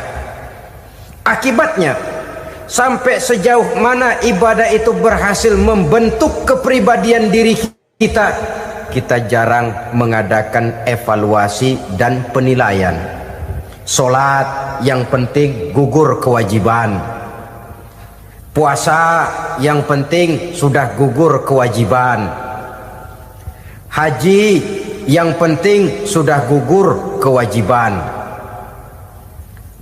Maka jangan heran kalau itu yang jadi prinsip, ibadah lantas tidak punya dampak dalam membentuk kepribadian diri. Banyak orang yang rajin sholat tapi munkarnya jalan terus, sampai kadang-kadang kita bingung, yang sembahyang dia, yang nyolong dia. Puasanya kelihatannya tekun tapi tidak punya kepekaan sosial. Sama yatim piatu bersifat masa bodoh, sama fakir miskin malah gemes. Tidak lantas tumbuh kepekaan sosial walaupun dia sudah ikut merasakan tidak enaknya lapar dan haus.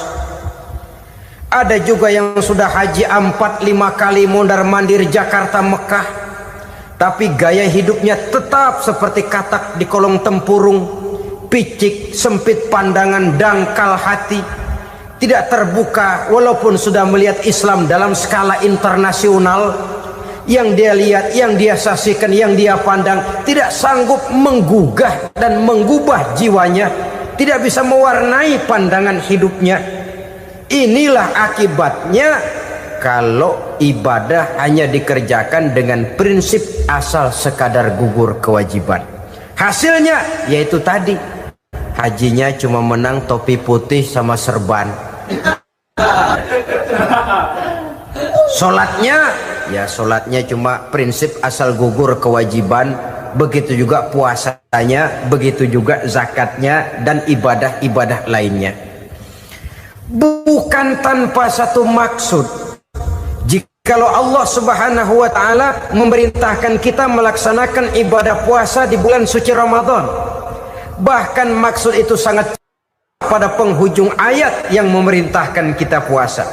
Ya ayyuhalladzina amanu kutiba alaikumus syiyam kama kutiba alal ladzina min qablikum la'allakum tattaqun. Orang yang beriman, diwajibkan atas kamu berpuasa, telah diwajibkan juga kepada orang-orang yang sebelum kamu, la'allakum tattaqun, agar kamu dengan puasa itu menjadi manusia yang bertakwa kepada Allah Subhanahu wa ta'ala. Dengan kata lain, berhasil atau tidak puasa Ramadan kita ini akan nampak takwa kita meningkat atau tidak setelah kita melaksanakan ibadah puasa.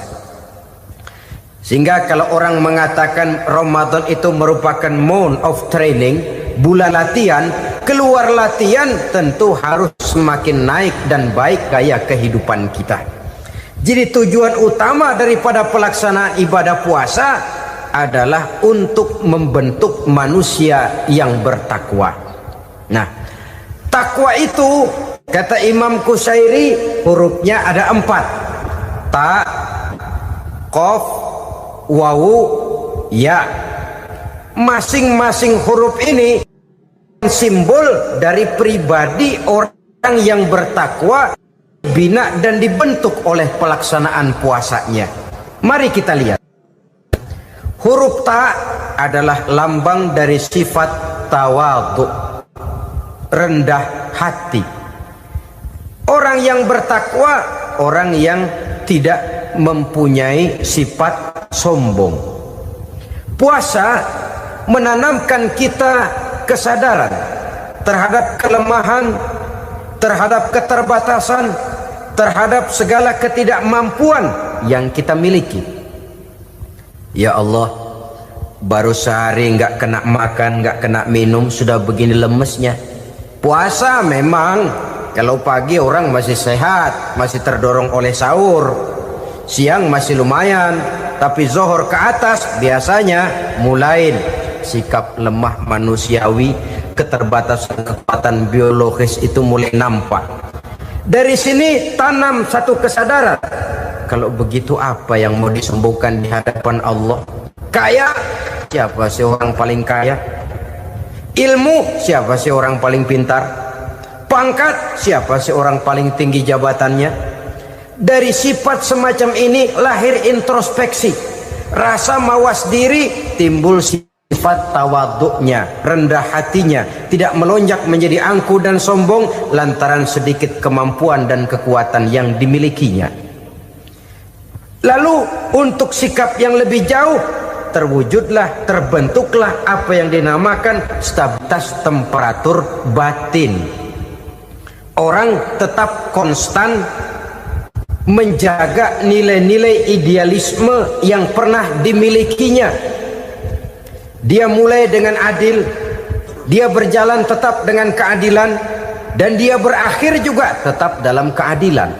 Jangan mulainya adil, tengahnya setengah adil, di akhirnya malah zolim sama sekali. Ini tidak punya stabilitas temperatur batin. Kan banyak orang begitu toh. Mulanya benar, belakangan mau benar sendiri. Mulanya sudah rela berkorban buat kepentingan orang banyak, belakangan malah selalu mengorbankan kepentingan orang banyak. Waktu di bawah rajin baca ayat kursi, dapat kursi lupa ayat. Stabilitas temperatur batin tertipu oleh perasaan seolah-olah situasi dan kondisi sudah serba memungkinkan, sudah serba menguntungkan. Orang yang dibentuk pribadinya oleh pelaksanaan ibadah puasa, dia sadar apapun keberhasilannya, apapun kedudukannya, apapun nilai kekayaannya, itu cuma sebagian kecil sekali dari apa yang ada pada zat Allah Subhanahu wa ta'ala. Hati tidak takabur, sesuai dengan namanya takabur dari kalimat takabbaro ya takabbaru, membesar-besarkan diri. Orang yang suka membesar-besarkan diri, orang yang tidak yakin bahwa dirinya orang besar, lalu dibesar-besarkan dirinya. Sebenarnya itu sudah satu sikap di mana dia tidak percaya kepada diri sendiri. Dirinya sebenarnya bukan apa-apa, cuma ingin dianggap besar, lalu dibesar-besarkan. Takabbur namanya. Puasa sekali lagi melatih kita menanamkan kesadaran akan kelemahan dan keterbatasan kita sebagai makhluk. Itu sikap tawadhu. Fir'aun, saudara tahu Fir'aun, lama-lama dia jadi raja, lupa diri dan lupa daratan, melonjak menjadi angku dan sombong sampai kepada puncak kekurang ajarannya, memproklamirkan dirinya menjadi Tuhan. Hitler juga begitu. Pendeknya, orang manakala tidak ada kesadaran tentang dari mana segalanya berasal dan kemana segalanya akan kembali, dia mudah out of control. Kalau sudah out of control, maka dia akan melakukan perbuatan yang melampaui batas. Itu yang pertama. Jadi orang takwa, orang yang rendah hati, salah satu tujuan daripada pelaksanaan ibadah puasa menanamkan sikap rendah hati.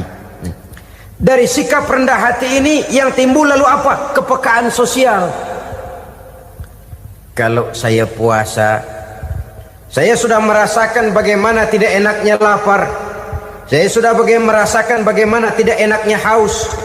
Tapi bagaimanapun saya lapar cuma sebentar, saya haus cuma sebentar. Selesai maghrib lapar saya hilang, haus saya hilang. Bagaimana yatim piatu, orang-orang tua jompo yang perlu santunan, orang-orang miskin yang terkapar di kolong-kolong jembatan, yang tiap hari merasakan perasaan seperti ini tanpa tahu kapan hidup dan nasibnya akan berubah. Tidur beratapkan langit, berselimut koran. Kalau demikian saya ini beruntung. Kalau demikian apa yang bisa saya lakukan untuk mereka? Kepekaan sosial ini lalu timbul dalam apa yang orang sekarang namakan solidaritas kesetiakawanan sosial. Hidup tidak hanya untuk kepentingan diri dan perutnya sendiri saja, tapi mau menolong, mau membantu orang yang memang memerlukan bantuan dan pertolongan itu sendiri. Jangan setelah tahu lapar tidak enak, haus tidak enak, tapi kita tidak mau tenggang rasa, tidak mau timbang rasa. Begini loh tidak enaknya lapar, begini loh tidak enaknya haus. Ini terjadi pada diri saya masih mampu, masih berbuka puasa. Bagaimana yang tiap hari merasakan seperti ini? Tidak Ramadan, tidak Syawal, tidak Zulqa'dah, tidak Zulhijjah, selalu kelaparan dan kehausan. Dari sana timbul kepekaan sosial. Lalu lahirlah sikap pemurah, dermawan, mau menoleh ke kiri dan ke kanan. Bahkan Al-Quran itu sampai mengancam betul. Ara'aital ladzi yukadzibu bid-din fadzalikal ladzi yad'ul yatim wa la mendustakan agama. Islam mendustakan Islam. Salat dia tapi mendustakan salat. Puasa dia tapi mendustakan puasa. Siapa mereka itu? Fadzalikal ladzi yad'ul yatim. Merekalah orang-orang yang meninggalkan anak-anak yatim. Wa la yahuddu ala ta'amil miskin, dan tidak pernah memberi pertolongan, tidak memerintahkan memberi makan kepada fakir miskin, walaupun dia berada pada posisi dan kondisi yang memang dia mampu. Nah, kalau dia tidak mampu itu lain soal. Dia mampu, dia tahu, dan dia diam saja. Itu termasuk yukadzibu biddin, orang-orang yang mendustakan agama. Berlindung kita kepada Allah, jangan sampai termasuk ke dalam kelompok itu. Yang kedua saudara, huruf takwa itu qaf. Qaf adalah lambang dari sifat qanaah. Qanaah artinya merasa cukup. Puasa melatih kita untuk bersikap cukup dalam hidup. Kalau kita perturutkan menjelang saat berbuka, menunggu waktu berbuka, istilah orang di Jawa Barat ngabuburit katanya, kita menunggu saat berbuka, segalanya saja ingin kita beli, segalanya saja ingin kita minum, semuanya saja ingin kita makan, sebab nafsu sudah begitu berupa. Perut sudah sedemikian lapar, kerongkong sudah sedemikian haus, rasanya semuanya saja ingin kita telan. Tapi tahukah kita bahwa setelah maghrib berbunyi, berapa banyak yang kita makan, berapa banyak yang kita minum? Sesuaikah dengan keinginan kita tadi siang? Tadi siang semuanya ingin kita makan, tadi siang semuanya ingin kita minum. Setelah berbuka, berapa banyak yang kita makan, berapa banyak yang kita minum? Itulah kehidupan. Segalanya ingin kita kuasai, segalanya ingin kita punyai, tapi berapa sih yang benar-benar kita perlukan? Maka orang kaya adalah orang yang hidupnya cukup. Orang miskin hakikat yang selalu merasa kurang.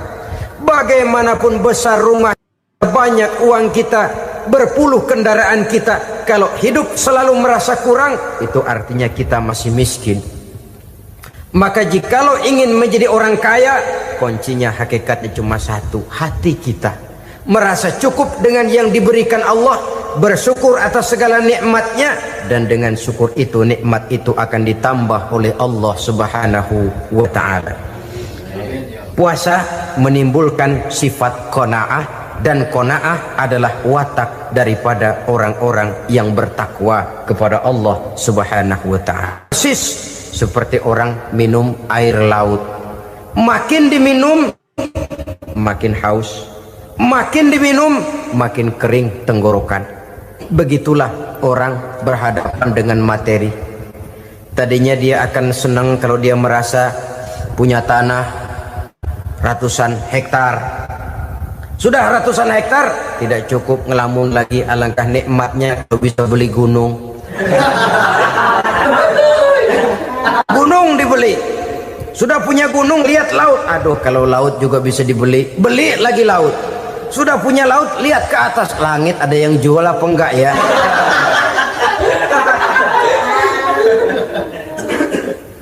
Seperti orang berhadapan dengan air laut yang makin diminum makin membuat kita haus dan makin kering tenggorokan ini. Maka itu harus dihentikan. Sikap untuk menghentikan itu tidak lain adalah dengan sifat qanaah itu tadi, merasa cukup dengan apa yang diberikan Allah, mensyukuri nikmatnya. Itu yang kedua. Yang ketiga, pada kalimat takwa ada huruf wawu. Wawu adalah simbol dari sifat wara dengan ain. Wara, orang yang terpelihara dirinya baik dari yang syubhat, lebih-lebih dari yang haram. Syubhat, saudara tahu, barang yang remeng-remeng.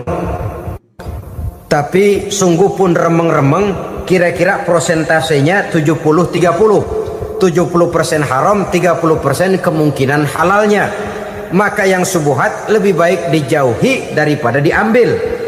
Orang yang punya kepribadian wara, dirinya terpelihara, jangankan dari yang haram, dari yang syubhat saja dia sanggup menjaga dan memelihara dirinya.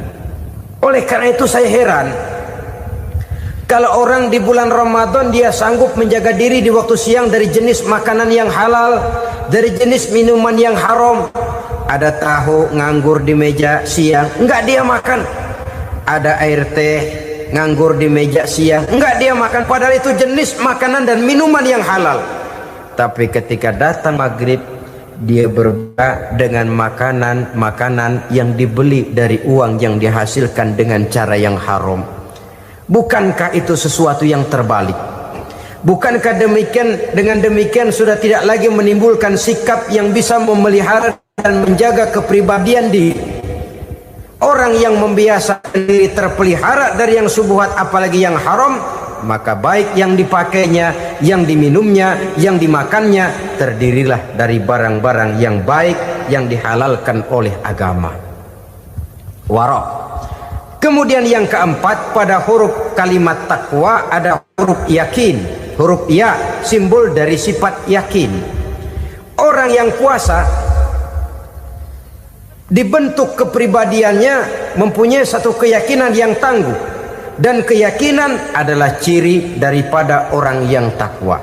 Kita lihat yang dipanggil melaksanakan ibadah puasa ini kan iman, karena memang sulit untuk melaksanakan puasa kalau tidak iman yang jadi dasar. Setidaknya seperti sudah pernah saya sampaikan, ibadah puasa ini memang sulit terkena penyakit show. Kalau kita sholat barangkali terangsang karena kelihatan orang lain. Kalau kita pergi haji mungkin jadi sugesti karena orang banyak tahu. Kalau kita bayar kita jadi terangsang karena banyak orang lihat. Tapi kalau sudah puasa, puasa itu kan yang tahu cuma kita dan Allah saja. Ya kita sholat, orang lain lihat, kita jadi rada semangat. Kita pergi haji, orang lain banyak ngantar, kita semangat. Kita bayar zakat, orang lain banyak saksikan, kita bersemangat. Tapi kita puasa, siapa yang mau nyaksiin kita puasa? Siapa yang mau memuji kita puasa? Siapa yang mau menyanjung kita puasa, itu cuma urusan kita dan Allah. Oleh karenanya, dasar daripada pelaksanaan ibadah yang haus mencekik tenggorokan, segalanya jadi nikmatan. Tidak ada kerja yang lebih indah selain kerja yang didasarkan kepada satu keyakinan bahwa yang kita kerjakan itu adalah sesuatu yang benar.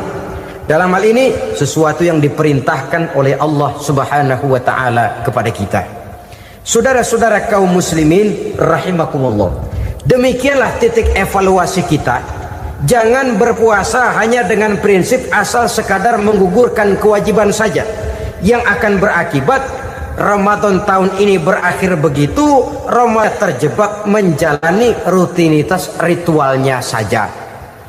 Bahkan kadang-kadang yang nyata betul, Nabi menganjurkan tingkatkan ibadah pada 10 hari yang akhir di bulan Ramadan, tanggal 20 sampai akhir Ramadan. Yang kita praktekkan malah kegiatan ibadah kita justru menurun pada 20 Ramadan yang akhir. Coba lihat 20 Ramadan ke atas, itu pasukan tarawih paling kelas 60-70 tahun ke atas. Kemana yang lain sudah berpikir menghadapi lebaran, berpikir pulang mudik, berpikir macam-macam. Akibatnya konsentrasi ibadah lalu buyar. Dianjurkan Rasul tingkatkan ibadah pada 10 hari yang terakhir. Kita malah makin ke akhir makin lancip.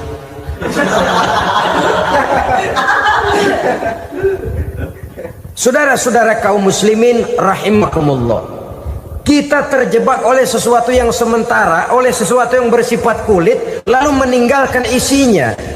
Padahal jikalau kita tidak mengisi Ramadan dengan kegiatan ibadah, berarti kita tidak keluar dari Ramadan dengan jiwa yang baru, yang sudah ditempa oleh pengalaman ibadah di bulan Ramadan. Artinya kita tidak kembali kepada fitrah, kesucian seperti saat kita dilahirkan. Lalu kalau kita tidak kembali kepada fitrah, apa yang mau kita rayakan pada Idul Fitri itu? Di mana letak kegembiraan kita? Di mana letak kebahagiaan hati? Kembalikah kita kepada fitrah? Tidak. Benarkah puasa yang kita kerjakan? Kelihatannya juga tidak. Adakah dampak dari pelaksanaan ibadah dalam pribadi kita? Tidak. Kadang-kadang Ramadan selesai malah teriak merdeka.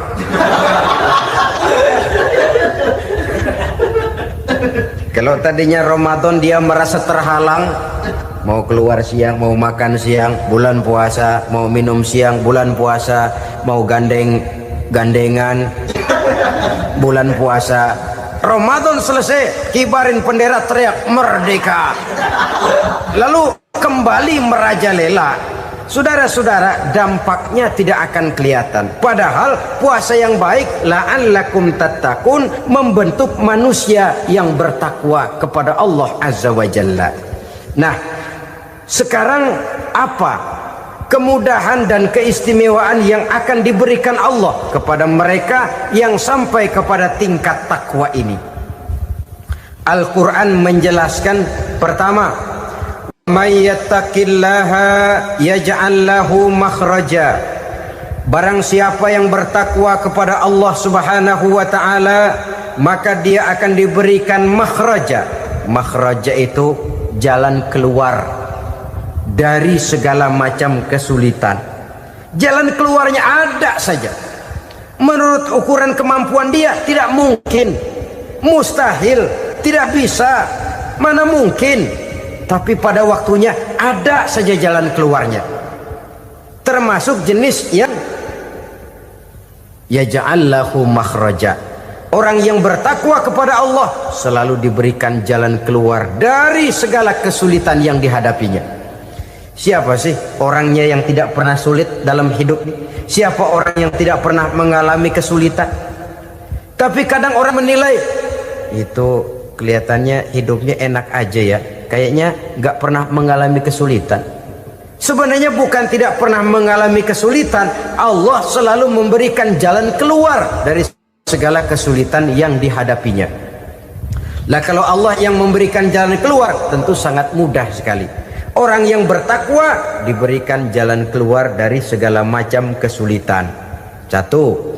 Yang kedua, wa yarzuqhu min haitsu la yahtasib. Dia akan diberikan rezeki oleh Allah dengan jalan yang tidak disangka-sangka. Rezekinya datang dengan cara yang tidak disangka-sangka. Gajinya mungkin kecil tapi penghasilannya gede, kan itu yang penting. Gaji dan penghasilan kan lain tuh. Boleh jadi gaji kecil asal penghasilan gede, kan nikmat hidup itu. Nah, penghasilan ini ada yang bisa kita perkirakan. Bisa kita perkirakan. Misalnya gaji itu tadi. Kalau saya kerja, gaji saya begini. Ada rezeki yang masuk min haitsu la yahtasib. Tidak kita sangka-sangka, tidak kita duga-duga, tahu-tahu ada saja rezeki. Datang orang bawa persoalan yang mendatangkan hasil. Sebab rezeki, jodoh, maut memang seperti bayangan. Kita uber-uber dia lari, kita diem dia diem. Kan gemesin itu. Bayang-bayang itu begitu. Kita kejar, dia lari. Rezeki juga begitu. Kita diam, dia diam. Setengah mati yang namanya rezeki kita cari, kita uber, ngobek sampai ratusan bohong kita kerjain. Tapi memang belum waktunya, ya sulit untuk tembus. Tapi kadang-kadang giliran kita nongkrong di rumah, datang orang bawain rezeki. Itulah yang namanya rezeki. Tapi ini untuk orang yang bertakwa. Kalau tidak punya kredibilitas takwa, jangan lalu pakai ayat ini. Diberikan Allah dengan rezeki dengan jalan yang tidak disangka. Kan ada ayatnya dah. Kita mah manteng aja di rumah dah. Ntar juga tuh rezeki datang. Ini fasilitas yang diberikan kepada orang yang wa may yattaqillah, bertakwa kepada Allah, yarzuqhu min haitsu la yahtasib, diberikan rezeki dengan cara yang tidak disangka-sangkanya. Maka kadar ketakwaan jangan membuat kita buruk sangka. Tuh orang ya nggak kemana-mana, duitnya ada aja. Kalau dia takwa, Allah berikan jalan keluar. Yang lantas ngelihat kiai orangnya ahli ibadah, ilmunya tinggi, akhlaknya luar biasa, takwanya tinggi, rezekinya lancar, lalu husnuzon nih kiai nggak kemana-mana, duitnya banyak, miara tuyul kali ini. Itu termasuk jaminan Allah yang masuk kategori min haitsu la yahtasib. Yang ketiga, yaj'al lahu min amrihi yusra, dimudahkan segala urusannya. Dimudahkan segala urusannya. Kemudian yang keempat, yukaffir anhu sayyiatihi wa yu'azzim lahu ajra, diampuni segala kesalahannya dan dibesarkan pahala kebaikan yang dikerjakannya. Maka mudah-mudahan puasa yang kita kerjakan mengantarkan kita kepada ketakwaan kepada Allah, dan takwa membuka janji Allah kepada kita di dalam kehidupan ini. Inilah saja yang kita bicarakan pada pertemuan ini. Mudah-mudahan ada manfaatnya. Terima kasih atas segala perhatian. Mohon maaf atas segala kekurangan. Usikum wa nafsi bitaqwallah. Wassalamualaikum warahmatullahi wabarakatuh. Waalaikumsalam.